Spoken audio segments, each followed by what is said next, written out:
आदर्श ऐसे नायकों को स्थापित करिए जो अपनी बात पर टिकते हैं, ऐसे लोगों का अनुसरण करिए जो अपनी बात पर रहते हैं। प्यारी बच्चियों, देश की आधी आबादी आपकी है, इस देश का भविष्य, समाज का भविष्य आपके ऊपर तुला हुआ है। एक बच्ची देश का निर्माण करती है, वो माँ के रूप के अंदर, बहन के रूप के अंदर, चाहे वो धर्मपत्नी के रूप के अंदर। आप अपने नैतिक मूल्यों का पतन मत होने देना। मुझे ऐसे लगता है आज हमारी मातृशक्ति नैतिक मूल्यों के पतन की ओर जा रही है। आज कॉलेज के अंदर देखता हूँ हमारी माताएं बहनें नशे का शिकार हो रही हैं, हमारी बच्चियां अल्कोहल लेती हैं, हमारी बच्चियां ड्रग्स लेती हैं और हमारी बच्चियां अवैध कार्यों में संलिप्त पाई जाती हैं। ये मर मिटने का समय है। प्यारी बच्चियों, अपने आप में कसम खाइए, या हमारी रानी पद्मिनी, मीराबाई, ऐसी ऐसी महान वीरांगनाओं ने बहुत महान भूतों ने जन्म दिया है। हे मातृशक्तियों, आप सभी से निवेदन करूंगा, अपने चरित्र को, अपने मूल्यों को दृढ़ बनाइए और इस सामाजिक बदलाव के लिए सबसे आगे करिए आप होंगे। जब जब इस देश पर, किसी भी समाज पर, किसी परिवार पर कभी कोई समस्या आई है, इस मातृशक्ति नहीं किसी भी रूप में, चाहे वो देवी के रूप के अंदर, आगे बढ़कर के इसका उद्धार किया है। मुझे लगता है कि सामाजिक व्यवस्थाओं में परिवर्तन के लिए आपकी भागीदारी जरूरी है। बच्चियां भी आज हमारे साथ जुड़िए, इस यूजीपीएफ फाउंडेशन को समझिए। इस फाउंडेशन के अंदर कोई आपसे पैसा नहीं ले रहा है। जो बच्चियां अच्छे नंबर से आती हैं हमारे पास पहुंचिए। आज रॉयल साहब के साथ हम लोग आपकी हर तरह से संभव प्रयास मदद करेंगे। काफी चीजें भाई शक्ति सिंह आपको बता दें। कहने का मतलब क्या है, कोई 5 और 6 बातें। हमें अपने लोगों को सहयोग और भावना से आगे बढ़ाना है। ऊंच नीच जात पात के भेदभाव से दूर रहना है। हर व्यक्ति की हमें हमारे जीवन संस्कार के अंदर पैदा होने से मरने तक जरूरत होती है। बिना ब्राह्मण, बिना मेहतर, बिना जाटा, बिना जाति हमारे संस्कार पूरे नहीं होते हैं। हमारी संस्कृति ऐसी है, कैसे हम जाति की बात कर सकते हैं? यानी हम सब एक हैं। तीसरी चीज, हमें अपनी शिक्षा को रोजगार उन्मुखी लेना है। असफल विद्यार्थी ध्यान दें, अपने अंदर हुनर पैदा करें। चौथी बात, हमारा स्वास्थ्य सही करना है। 5वीं बात, पारिवारिक जड़ों को मजबूत करना है।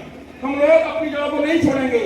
आज हमारे गांव के अंदर हमारी जितनी भी जमीनें हैं, हमारे जितने भी घर हैं, उनकी तरफ हम मुड़ करके देखेंगे। और मुझे लगता है यही विचार है, यही विचार मुझे हर संडे आपके बीच धौलपुर लाने का कार्य करते हैं। धौलपुर से जयपुर से चल करके हर रविवार को सुबह 3 बजे उठता हूँ और आपके धौलपुर पहुंचता हूँ। प्रयास करता हूँ, मेरे मन से, मेरे भगवान ने मुझे इस लायक समझा है कि मुझे कलम का हुनर दिया है। इस बौद्धिक क्षमता के आधार पर आप सभी लोगों को स्वास्थ्य बीमारियों रहित करने की कोशिश करता हूँ। इसलिए हे प्रभु, इस तरह की सद्बुद्धि को आगे बढ़ाते रहना। आप सभी लोग इसी तरह जुड़ करके रहें और सभी प्रतिभाएं अच्छे से मेहनत करें और जीवन में आगे बढ़ें। सभी हमारे अगल हमारा मार्गदर्शन करते रहें, अपना प्यार प्रेम बांटते रहें। हमारी मातृशक्ति हमें ऐसे आशीर्वाद देती रहे। और युवा साथी, इस देश की भावना है युवाओं के कंधे पर है। ये देश के अंदर लगभग इसलिए मजबूत माना जाता है, चाहे अमेरिका हो, चाहे चाइना हो, पाकिस्तान डरते हैं, क्योंकि हमारी आबादी यूथ की है। सर्वाधिक युवा भारत देश के अंदर है। हर पूरा विश्व इस देश की तरफ देख रहा है। लेकिन युवाओं को जरूरत है बीमारियों रहित होने की। आज से 10 साल पहले की बात करता हूँ, डायबिटीज की बीमारी 50 साल पर आती थी। आज 35 साल का युवा मेरे पास डायबिटीज के लेकर के बात करता है। ऐसा कैसे हो सकता है? नहीं, अपने को स्वास्थ्य बनाइए, फौलादे में हुनर पैदा करिए, मानसिक रूप से मजबूत बनिए और जहाँ अच्छे विचार संस्कारों की बात हो वहाँ जुड़िए। इसलिए सामाजिक व्यवस्थाओं में परिवर्तन के लिए चाहे हम राज की बात करें, शिक्षा के साथ साथ हमारी सामाजिक सोच को जुड़ना होगा। जहाँ अच्छे कार्य होंगे वहाँ जुड़ना होगा। यूजीपीएफ फाउंडेशन को समझिए। और अगर आपको ऐसे बच्चे, आज भी कह रहा हूँ, ऐसे बच्चे इनके नंबर्स 10वीं 12वीं में 90% से अधिक हैं, उनके माता पिता की आर्थिक स्थिति ठीक नहीं है, उनको जरूरत है आप हमारे साथ आइए। माननीय रॉयल साहब का हम मार्गदर्शन लेंगे, सहयोग लेंगे और उनका सहयोग करेंगे। अब यहाँ एक बात आ जाती है, रॉयल साहब का हम कितना सहयोग लेते रहेंगे? उनको सहयोग देने की भी आवश्यकता है हमें, उनके कुछ फर्क नहीं पड़ने वाला है। लेकिन एक आदमी कब तक करेगा? इसलिए इस तरह के व्यक्तित्व के साथ, जो आपके रियल हीरोज हैं, उनके साथ जुड़िए। इन नकली नायकों से दूर रहिए और रियल हीरोज के साथ जुड़ करके जो अच्छा कार्य कर रहे हैं, तो आपके घर का बेटा भी हो सकता है, उसको मोटिवेट करिए और देश की, परिवार की, समाज की व्यवस्था में परिवर्तन के लिए, चाहे वो राज की बात हो, चाहे काज की बात हो, चाहे स्वास्थ्य की बात है, आप सभी लोग मिलकर आगे बढ़िए। इसलिए मैं आपको बताऊं, शक्ति जी से मिला और पहले दिन ही भाई साहब मेरा इस फाउंडेशन के अंदर आप रजिस्ट्रेशन कराइए और मुझे बता देना। कार्य क्या है, इतने अच्छे अच्छे कार्य मिल रहे हैं 6 महीने के अंदर। सामाजिक सोच के अंदर बहुत गलती हो गई।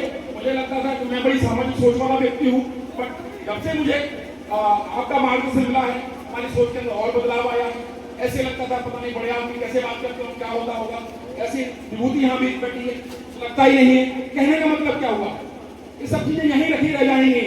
अच्छे कर्म, अच्छे विचार, अच्छी वाणी, एक दूसरे की हेल्प, सहयोगी भावना से आगे बढ़ना, अच्छा स्वास्थ्य, इन्हीं माध्यम से हमारा सामाजिक विकास होगा।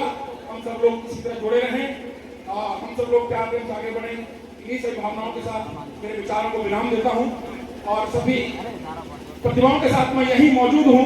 हम सभी लोग यहाँ सम्मानित होंगे और आगे बढ़ेंगे। बोलिए भारत माता की जय हिंद।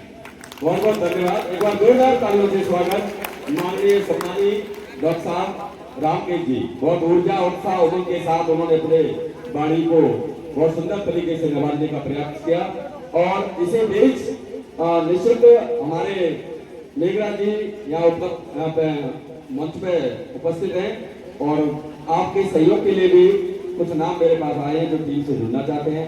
जैसे बंटी सिसोदी आरी से हैं, वो भी आपकी जो भी संस्था है वो जुड़ रहे हैं, कुछ लोग आ रहे हैं। तो निश्चित उनके लिए जोरदार तालियां जो इसमें सहयोग करना चाह रहे हैं। ऐसे जुड़ेंगे तो इनका कारोबार और भी आगे बढ़ता रहेगा। इसी तरह से आप जुड़े रहे और इसी कड़ी में मैं बुलाना चाहूंगा जिनकी वजह से ये महफिल रोशन हुई है, माननीय सम्माननीय भामा साहब मेघराज सिंह रॉयल। एक बार जोरदार तालियों से स्वागत करूंगा। बहुत सम्माननीय हमारे बीच आप आए और दो शब्द रखें।